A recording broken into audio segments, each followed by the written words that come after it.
Assalamualaikum warahmatullahi wabarakatuh. Perkenalkan, nama saya Syarifah Nikma Asagaf dengan NICJP 189 dari Universitas Patimura Program Studi Akuntansi. Pada kesempatan kali ini saya akan memaparkan suatu materi mengenai navigasi Odoo. Untuk itu kita langsung saja kepada materinya. Namun sebelum itu, tahukah kalian apa itu software Odoo? Odoo merupakan aplikasi manajemen bisnis yang dapat mengelola seluruh operasional perusahaan Anda. Odoo mempunyai modul yang sangat lengkap seperti modul CRM atau Customer Relationship Management, Sales, Inventory, Accounting, Manufacturing Project, dan lain-lain yang saling terintegrasi. Odoo merupakan ERP yang sangat lengkap dan cocok untuk industri kecil dan menengah. Odoo ini memiliki dua versi, yaitu versi Community Edition, yaitu merupakan versi secara gratis dengan fitur yang terbatas, dan ada versi Enterprise Edition yang merupakan versi lisens, di mana biaya lisens akan tergantung dari jumlah user dan modul yang digunakan. Namun versi ini memiliki banyak keunggulan seperti laporan accounting yang dinamis, dapat diakses melalui perangkat mobile seperti Android dan iOS, modul payroll, modul subscription, inventory barcode, dan lain sebagainya. Nah teman-teman, inilah beberapa macam navigasi Odoo yang akan saya bahas di sini. Yang pertama ada database. Database atau basis data adalah kumpulan data yang dikelola sedemikian rupa sesuai dengan ketentuan tertentu yang saling berhubungan agar mudah dalam pengelolaannya. Dalam database ini kita harus mengisi beberapa seperti master password, database name, email, password, phone number, language, country, dan load demonstrate data. Yang berikutnya ada view card. View card ini merupakan beberapa tampilan tersedia di Odoo untuk memudahkan para pengguna langsung yang menampilkan data dalam bentuk card dan sebagainya tanpa mengelolanya terlebih dahulu. Dalam view card ini ada list view, Kanban view, private table view, graph view, dan juga ada calendar view. Selanjutnya untuk activate the developer mode. Dengan kita mengaktifkan developer mode, para user bisa memiliki akses penuh terhadap semua fitur yang ada di aplikasi Odoo, terutama bagi seorang administrator yang dalam hal ini biasanya juga mesti bertindak sebagai seorang developer. Selanjutnya ada view metadata. Dengan kita melihat metadata sebuah transaksi, kita dapat mengetahui detail informasi satu dokumen yang antaranya seperti ID-nya dibuat oleh siapa, dibuat tanggal berapa, terakhir di tanggal berapa, dan lain sebagainya. Selanjutnya itu ada search view. Search view ini merupakan fitur Odoo yang digunakan untuk melakukan pencarian, filter, dan grouping data. Namun search view ini tidak dapat berdiri sendiri, dia harus berdiri dengan view atau template lainnya. Yang berikutnya ada filters. Filters ini dia berfungsi untuk menyaring data yang banyak agar mudah dalam mencari atau mengkategorikan atau juga mengelompokkan data berdasarkan apa yang kita inginkan. Berikutnya ada group by. Group by ini dapat menghasilkan kelompok data dengan menghilangkan data yang sama dalam satu tabel. Selanjutnya itu ada date format separator. Ini dia berfungsi untuk mengubah format tanggal sesuai dengan ketentuan perusahaan. Nah teman-teman, ini adalah langkah-langkah create database. Pertama-tama kalian bisa masuk ke URL yang telah saya tulis ini. Kemudian kalian bisa pilih create data menu. Selanjutnya akan muncul tampilan seperti gambar di samping ini, dan kalian isi sesuai dengan data pemilik. Yang dimana master password ini merupakan password sistem administrasi Odoo yang dibuat pada waktu instalasi Odoo. Sebaiknya teman-teman meng-screenshot ataupun mencatatnya agar tidak lupa nantinya. Selanjutnya ada database name. Ini itu merupakan nama database yang diinginkan, biasanya nama perusahaan. Satu server Odoo bisa menampung beberapa database. Selanjutnya ada email. Email ini bisa diisi sesuai keinginan user, yang dimana nantinya akan digunakan pertama kali saat user hendak login ke database. Selanjutnya ada password pengguna tersebut. Ada phone number. Phone number ini dia bersifat opsional sehingga boleh diisi ataupun tidak. Selanjutnya ada language. Language ini pilihan bahasa yang hendak kalian gunakan. Selanjutnya ada country. Country ini pilihan negara yang sebaiknya kalian pilih sesuai dengan negara kalian agar Odoo bisa menentukan data spesifik negara tersebut. Selanjutnya ada load demonstrate data. Ini kalian boleh centang jika kalian hendak meloadingkan data sampel transaksi. Teman-teman, kita langsung saja kepada navigasi Odoo yang kedua, yaitu mengenai view card. Di sini kita bisa masuk ke salah satu modul pada aplikasi Odoo. Misalnya saya masuk ke modul purchase. Kemudian kita tunggu proses loadingnya. Setelah itu akan tampil seperti ini, dan ini merupakan list view. List view ini merupakan user interface yang menampilkan item-item dari sekumpulan daftar yang tersusun berbaris ke bawah atau ke samping dengan tampilan yang dapat kita scroll. Jadi ini tampilan dari list view itu, kita bisa men-scrollnya ke bawah maupun ke samping. Di sini saya akan mencobanya. Misalnya saya scroll ke bawah. Nah, dia bisa di-scroll dan juga bisa di-scroll ke samping seperti ini. Yang berikutnya adalah yang namanya Kanban view. Kanban view ini merupakan user interface yang menampilkan catatan sebagai kartu di tengah antara tampilan daftar dan tampilan formulir yang tidak dapat kita edit. Jadi list view ini kita hanya bisa melihatnya, tidak bisa kita mengeditnya. Selanjutnya ada yang namanya pivot table view. Pivot table view ini dia bisa merangkum, mengelompokkan, mengeksplorasi, mempresentasikan, menghitung dan menganalisa data. Kita juga bisa manipulasi dan mengubah layout atau tampilan data sesuai dengan kebutuhan yang kita mau. Misalnya saya mengubahnya di sini ya, mengubah layoutnya. Ini saya pilih untuk Azure itu sebagai vendor coba. Nah, tampilannya akan berubah seperti ini.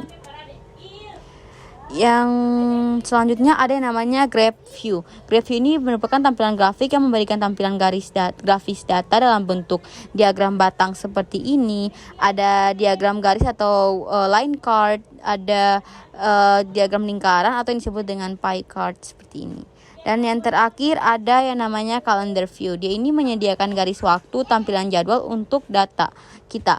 Jadi di sini itu dia menyediakan tampilan garis waktu itu seperti ada kalender harian seperti ini, dan juga ada untuk kalender mingguan seperti ini, dan ada kalender bulanan seperti ini. Selanjutnya di sini kita bisa untuk navigasi Odoo yang berikutnya itu mengenai Activate Developer Mode.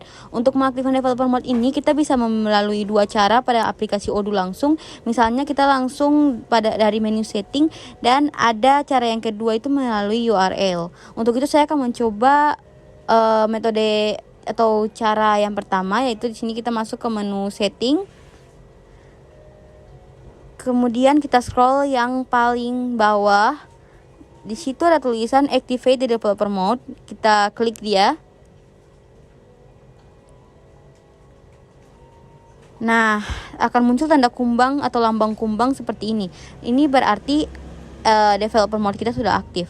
Untuk cara yang kedua melalui URL itu teman-teman bisa menulis tanda tanya, setelah itu debug sama dengan 1 pada URL setelah tulisan web.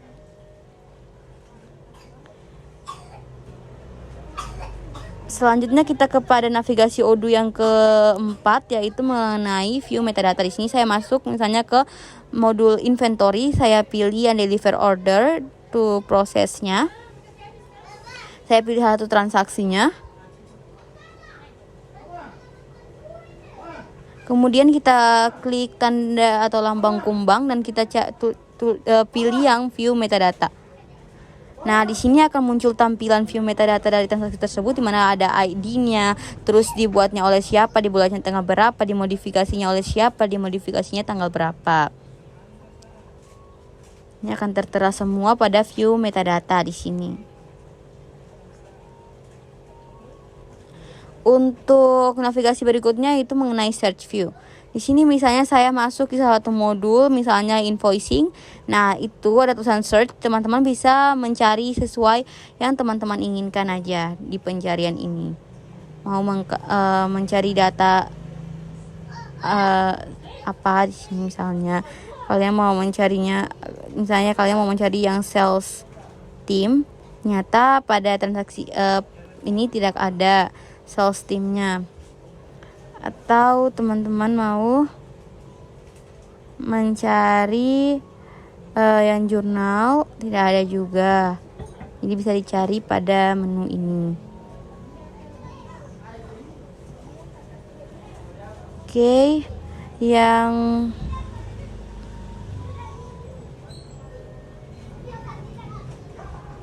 berikutnya di sini saya akan membahas mengenai navigasi Odoo, yaitu filters ini.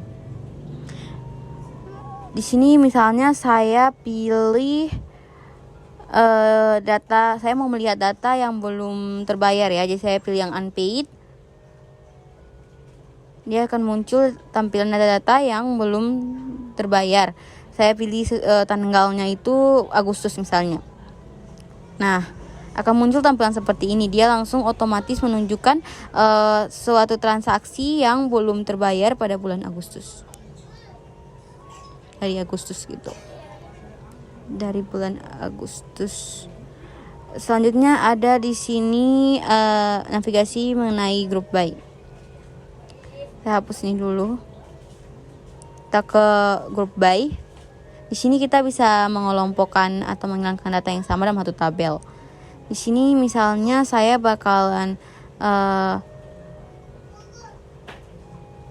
Ini teman-teman bisa lihat kan di sini Deco Edit maupun customer yang lain itu dia masih terpisah gitu. Transaksinya di sini saya akan menyatukannya dengan saya memilih grup buy, terus saya pilih sesuai dengan sales teamnya misalnya. Nah, dia akan jadi seperti ini. Jadi yang sales itu dia akan gabung menjadi tim sales akan tergabung menjadi satu, dan juga tim sales akan tergabung menjadi satu. Yang berikutnya atau yang terakhir yaitu mengenai date format and separator. Di sini teman-teman bisa ke menu setting, kemudian pilih translation dan pilih language. Kita tunggu.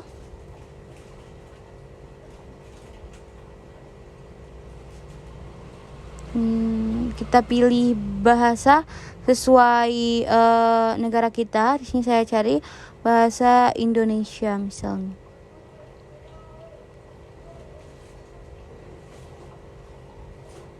Nah, akan muncul tampilan seperti ini.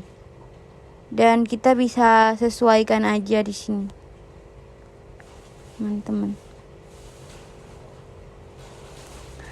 Oke, sekian dari saya. Kurang lebihnya saya mohon maaf. Wabillahi taufiq wal hidayah. Wassalamualaikum warahmatullahi wabarakatuh.